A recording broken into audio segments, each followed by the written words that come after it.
Hello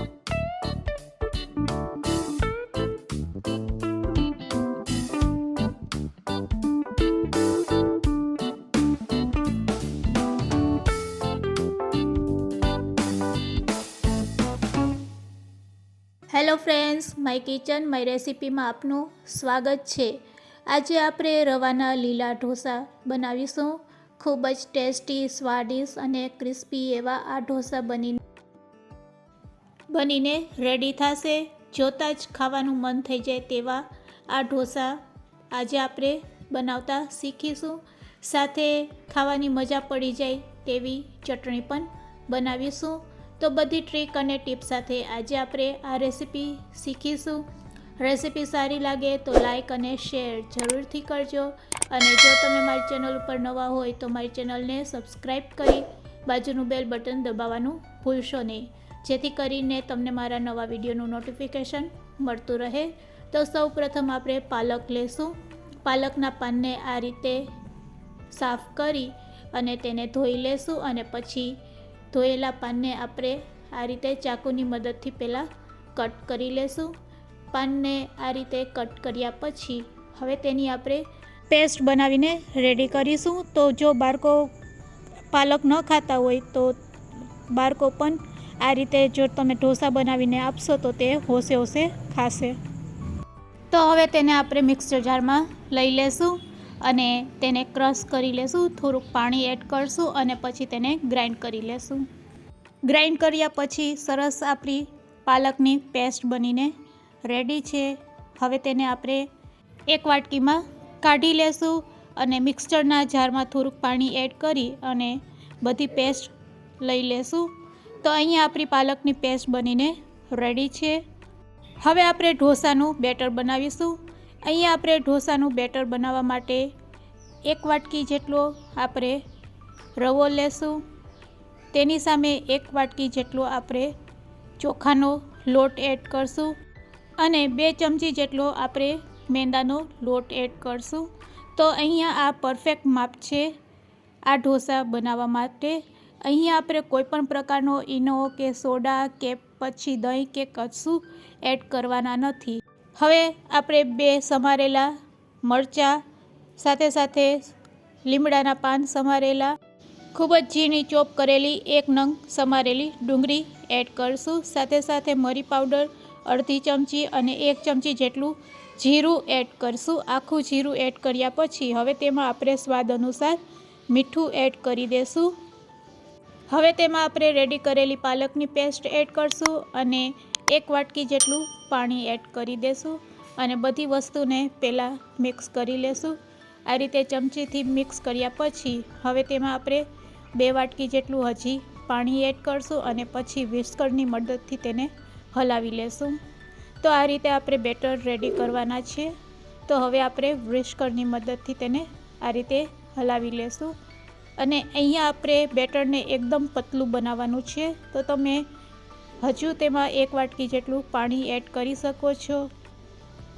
તો અહીંયા આપણું બેટર રેડી છે, તેને આપણે 10થી 15 મિનિટ માટે રેસ્ટ આપીશું। ત્યાં સુધી આપણે ચટપટી ચટણી બનાવી લેશું। તો આપણે ગેસની ફ્લેમ ચાલુ કરી કઢાઈમાં થોડુંક તેલ ગરમ કરશું। ગરમ તેલ થાય એટલે તેમાં આપણે શેકેલા સિંગના દાણા એડ કરી દેશું।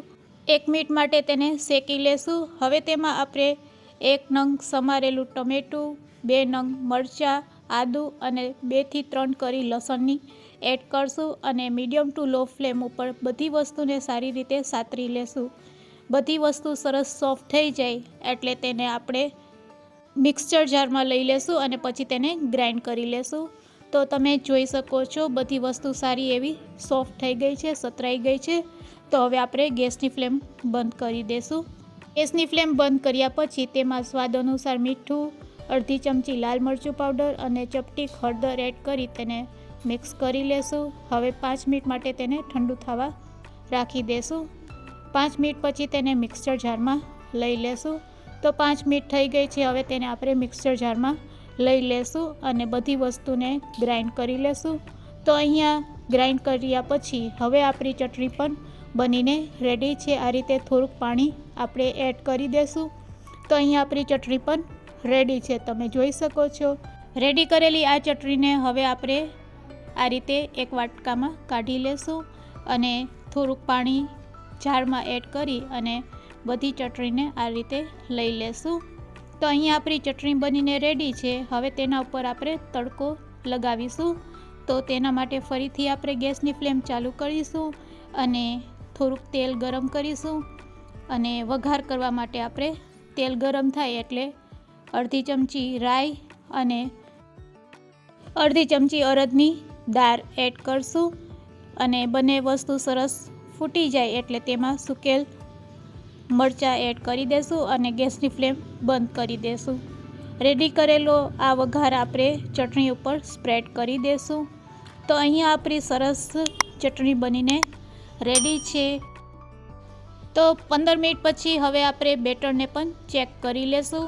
તો બેટરને ચેક કરશું તો તમે જોઈ શકો છો કે બેટરમાં આ રીતે ઉપર પાણી દેખાય છે। તેને વ્હિસ્કરની મદદથી હલાવી લેશું। જેટલી મિનિટ આપણે બેટરને રેસ્ટ આપશું તેટલી મિનિટમાં આપણો રવો છે એ એકદમ સરસ પલળી જશે। અહીંયા આપણું બેટર થોડુંક ઘટ લાગે છે તો આપણે થોડુંક પાણી એડ કરશું। ઢોસાનું બેટર જેટલું આછું હશે તેટલા જ ઢોસા સરસ જાળીદાર બનશે। તો હવે આપણું બેટર રેડી છે ઢોસા બનાવવા માટે। તો હવે આપણે ગેસની ફ્લેમ ચાલુ કરી દેશું અને નોનસ્ટિક તવાને ગરમ કરી લેશું। ગરમ થાય એટલે તેના ઉપર થોડુંક તેલ લગાડી અને ટીશ્યુ પેપરથી આ રીતે તવાને લૂછી લેશું। હવે ચમચાની મદદથી આ રીતે રેડી કરેલું બેટર છે એ આપણે ઢોસાનું સ્પ્રેડ કરશું। આ રીતે જ તમારે ચમચાથી તમારે થોડુંક બેટર છે એ આ રીતે ઉપરથી તમારે સ્પ્રેડ કરવાનું એટલે તમારો ઢોસો છે એ ખૂબ જ સરસ જાળીદાર બનશે। તો અહીંયા આપણે આ રીતે બેટર તવા ઉપર સ્પ્રેડ કર્યા પછી હવે ગેસની ફ્લેમને આપણે હાઈ કરી લેશું। જો તમને બેટર થોડુંક ઘટ લાગે તો તમારે તેમાં પાણી એડ કરવાનું। તો પાણી એડ કરવાથી બેટર તમારું પતલું બનશે પણ ઢોસા તો સરસ જ આછા અને જાળીદાર બનશે। 2 મિનિટ પછી તમે જોઈ શકો છો ઢોસાનો કલર સેજ ચેન્જ થઈ ગયો છે અને ઢોસો છે એ આપમેળે તવામાંથી છૂટો પડી જશે। ત્યારે આપણે તેને બીજી બાજુ પલટાવી લેશું અને આ રીતે પલટાવીને બીજી બાજુ પણ 2 સેકન્ડ માટે રહેવા દેશું। તો હવે આપણો ઢોસો બનીને રેડી છે। તેને આ રીતે ફરીથી પલટાવી લેશું અને પછી તેને આપણે એક પ્લેટમાં લઈ લેશું। તો આ રીતે આપણે બધા ઢોસા બનાવીને રેડી કરી લેશું। ખૂબ જ ટેસ્ટી લાગે છે આ ગ્રીન ઢોસા। તમે એકવાર જરૂરથી ટ્રાય કરજો।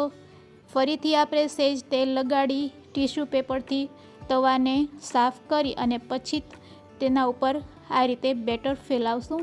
આ રીતે થોડુંક બેટર તમે ચમચામાં લઈ અને આ રીતે સ્પ્રેડ કરશો એટલે તમારો જે ઢોસો છે એ એકદમ સરસ જાળીદાર બનશે।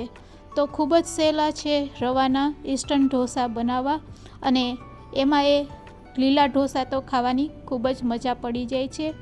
તો આ રીતે સેજ કલર ચેન્જ થાય એટલે તમે તેના ઉપર થોડુંક તેલ પણ લગાડી શકો છો। તો હવે તમે જોઈ શકો છો ઢોસો છે એ તવામાંથી છૂટો પડવા માંડ્યો છે એટલે હવે આપણે તેને આ રીતે પલટાવી લેશું। તો અહીંયા આપણો બીજો ઢોસો પણ બનીને રેડી છે। તેને પણ આપણે પ્લેટમાં લઈ લેશું। તો આ રીતે આપણે બધા ઢોસા બનાવીને રેડી કરી લેશું। તો રેડી છે આપણા રવાના લીલા ઢોસા સર્વ કરવા માટે। રેડી કરેલા આ ઢોસાને આપણે ચટપટી ચટણી સાથે સર્વ કરીશું।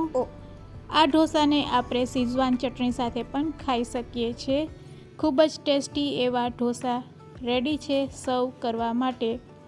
તો આજની આ રેસીપી તમને કેવી લાગી તે મને કમેન્ટ્સમાં જરૂરથી કહેજો અને રેસીપી સારી લાગી હોય તો શેર કરવાનું ભૂલશો નહીં। Thanks for watching.